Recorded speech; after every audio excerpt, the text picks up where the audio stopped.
Hi, I'm Keith Flippin, owner of the Actors Place. The one in Virginia, not the one in Canada. Whole other battle there.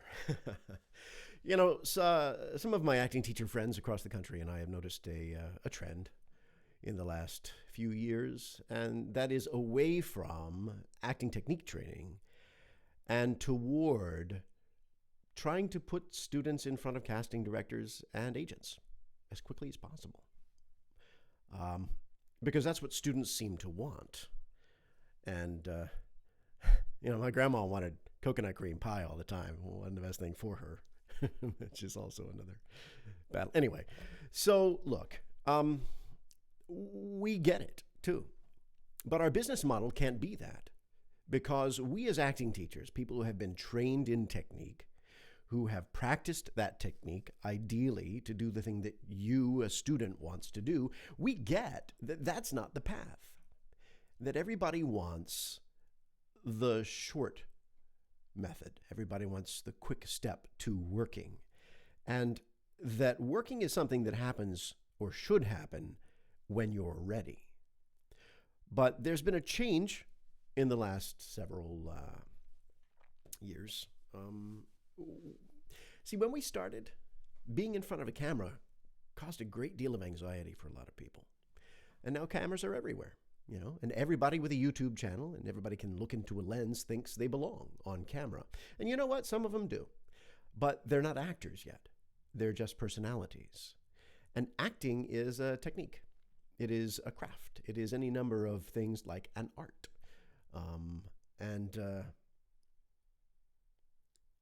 And we see an industry where the entry level actor is skipping that step unless they're serious.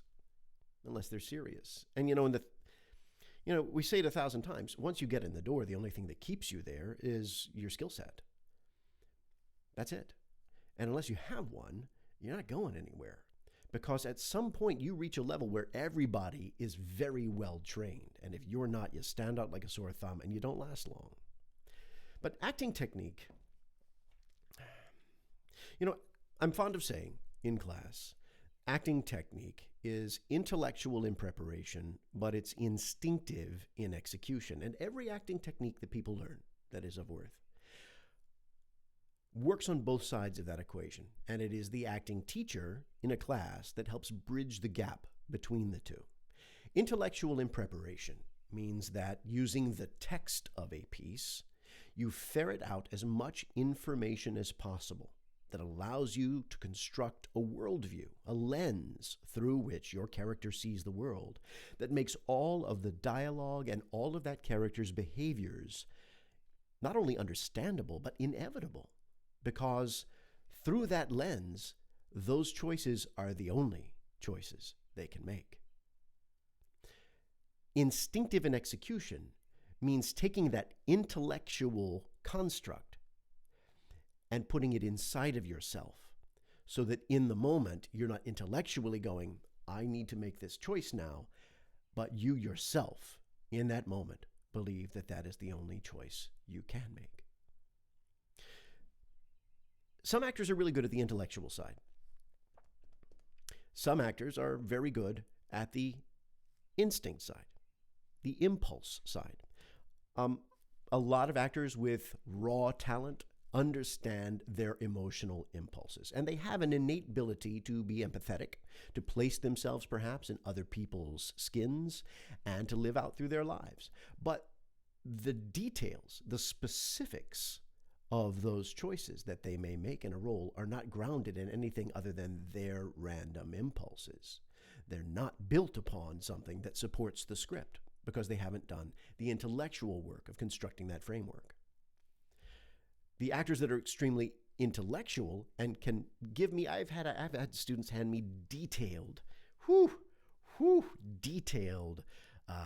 outlines and background stories and journals full of incredible details on past events in the characters' lives and have a powerful understanding of what that character is going through and who they are, but cannot translate that to the impulse side because they cannot see the places where they themselves overlap. with the character. And that is often in part because they don't have a complete emotional understanding of themselves. And that's the crux of it, is the emotional bridge of self that connects the intellectual work to the instinctive work in front of the lens. If you're thinking in front of the lens, your performance doesn't work because it's all up here. I can see you thinking. I can see you acting. And there are some well-known actors that have built careers on that. And okay, arguably. But the impulse, the being in the moment is where the magic is. And any good acting class is going to teach you that first, before they say, hey, we got to get you in front of a casting director. We got to get you in front of an agent. No. That's something you earn. And to sell a student body or the public on the idea that you're just going to put them in front of casting directors and that's the thrust of your school and that's the thrust of your training is disingenuous. And it undermines our entire side of the industry, what acting training is, because it perpetuates this idea that anybody can do it. All they need to do is be discovered. All they need is to be seen. And it's bullshit. It's absolute bullshit. And it's bullshit that's perpetuated by our industry because our industry wants everybody to believe. Look at American Idol. It's built upon the idea that anybody can do this. And that's where you get both the good and the bad contestants from. And the bad ones are the ones that have the complete belief they know they can do it. They know they can do it. It's not false. They sincerely believe they are gifted and they will simply be found. And they are exploited for the groan factor, that we watch them and go, oh my God, how does this person believe this? Well, the acting world is full of those people. But if they got some training, they might actually be good. Our big problem is this idea of belief. You can do it. Follow your dreams. You have it in you. You will be a star. And the sooner we disabuse people of that, the better. And the sooner we point out that there is a legitimate path into the business and into the industry that involves understanding a technique so that you can make reproducible performances, you can be dependable to turn out whatever the emotional and intellectual demands of the scene are again and again, then you know what? Then I can use you. Then I'm not going to be wasting time on set waiting for you to drum up the performance I need. You think Tyler Perry is going to sit through more than 3 takes of something? Look at how tight Tyler Perry's schedule is on those Tyler Perry shows. If you don't get your scene inside of 3 takes, God help you. So technique is important. It is the foundation upon which everything is built. And those of us that teach technique and those of us that teach that craft and help actors bridge the gap, we are the front line of creating new actors. And without that, it's just an entire industry full of dilettantes. And what that means is that the actors that have been trained and the actors that have worked their asses off to learn a technique are lost in the smokescreen of submissions from people that have no business being in that industry. And this is one of the other things nobody ever talks about, that there is a difference in the acting world to actors, between actors that just pull it out of their ass and make it up on the spot, and actors that have gone through serious training. And there are serious resentments within our industry, serious resentments of within actors that have been trained about those that have not, and that receive opportunities for whatever reason, usually based on type. And they book the work. There are a ton of trained actors that are assholes. There are tons of trained actors that really still aren't very good. Just because you got a diploma doesn't mean you're good. But there are plenty of actors that I know that are incredibly talented people that bang away at this day in and day out, and they're not going anywhere. I can't say what that is. It's the industry. It's the caprice of the industry. So all of this is to say, one of the other things the industry does is in markets where there is a great deal of production and certain film incentives are predicated upon the idea of hiring people who are local, when that local area does not have a number of trained actors, is what you do is you write roles that don't require acting, right? you write roles based on type. And type is the element of visual storytelling that your physicality and your vocal image can satisfy. So the moment I see you and hear you, I, as the viewer, draw specific conclusions about you, and that's the character. Nothing you're doing. It's just who you are, right? And so casting may end up doing a show where they need 5 people with a clouded lens in their left eye, missing their right arm, and their 2 eye teeth. And so casting's going to go, the hell, what? So they're going to put out a big open call, looking for newcomers, right, who match this description. Do you have a clouded left eye? Are you missing your right arm? Are your 2 top eye teeth missing? You can be an actor.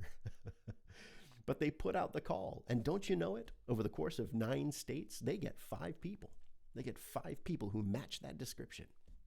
Never acted before, but they match that description. And they cast one of them because visually, that story needs that person in that spot, sitting at the bus stop, who looks over at our main character and says, hell of a day, isn't it? That one person is cast based on type. And after that, they and the 4 people who were almost cast in that role, because who else was going to be, all think, I never thought about it before, but maybe I could be an actor. And into the industry they run. This is an exaggerated set of circumstances, but there are a number of people that are in this industry that think they can be actors just because their specific physical type happen to satisfy a need. And who's to say they don't belong here? But they also need to understand that they need training. The industry is full of caprice. I've gotten off the track here. There's so many other facets. There's so many other facets to this argument. There's so many other facets to this argument. But on the ground floor, it really is about go get training. And get training from somebody who does the work, who can teach you the physical and vocal language of the medium, right? Who understands technique, that can teach you both the intellectual side and the instinctive side, and then help you bridge the gap between the two. It's a little bit of therapy, but mostly it's about trust. You need to find someone you can trust, because nobody opens up and nobody takes risks without trust. I can give you a couple of specific examples. There's a play called The Death of Bessie Smith by Edward Albee. And in the final scene, this young man who is in love with Bessie Smith, her boyfriend, they have a car accident, and Bessie Smith has her arm severed, and she's taken to a hospital where black people are not treated, and he needs to get into that hospital and get her into that hospital, and he can't, and he's emotionally torn apart by the fact that he's so close to help but can't obtain it. So we ran this scene a few times. And this was a second showing. We had worked through the intellectual content of the first showing. The second showing was happening, and he couldn't cross the gap. He couldn't connect to what it was that broke this character down, right?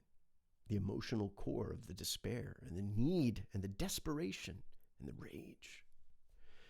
So after 2 runs of the scene, I said, hang on a second. I said, why don't you go stand over there for a second? And I said, I need 5 of the biggest guys we got in the class, please. And I working in Virginia, I've got Navy SEALs in the class frequently. So I've got 2 Navy SEALs and 3 other military folk up. And I said, here's what you're going to do. You keep him from reaching the counter at that hospital. You're going to stand right there, and you're going to physically, if you got to pick him up, you've got to tackle him, you've got to hold him.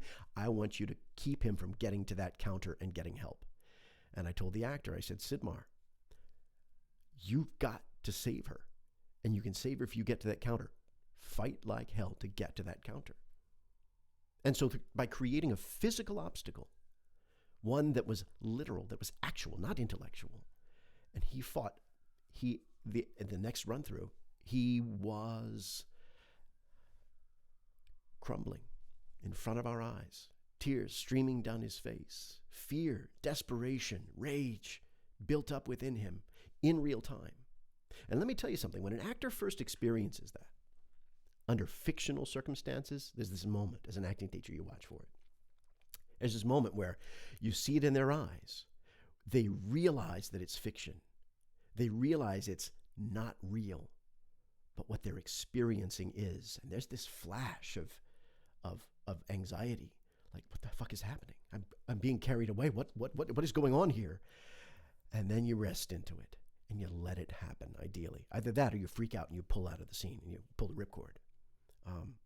The good actors, they stay with it and they keep going. And I think that's an actor's superpower, ultimately. You know, a lot of us run away from emotions, powerful emotions especially. We are terrified of them. We don't like feeling sorrow. We don't like feeling rage and shame and all of these awful negative emotions, jealousy. If we go out of our way to avoid them, that's the whole idea of denial. But actors, they pursue them under fictional circumstances. And the first time they feel them, it's like, right? What the heck is this? I don't like this. My instinct, everything that's human about me says, I don't want this. But time and again through scene work, they learn to hold that emotion, to live within it like a burning coal held in their hands and not care about the pain. They don't drop it. They just live through it. And that's the whole point. That's why we show up to film and television. That's why we go watch movies. It's because they are living through something that we ourselves would avoid at all costs. And we watch their pain, and we watch their grief, and we watch their struggle, and we think, oh, thank God it's not me. But that's what actors have to be able to do. And it doesn't happen unless you go through repeated exposure in class and walk that path multiple times so that you know it inside and out.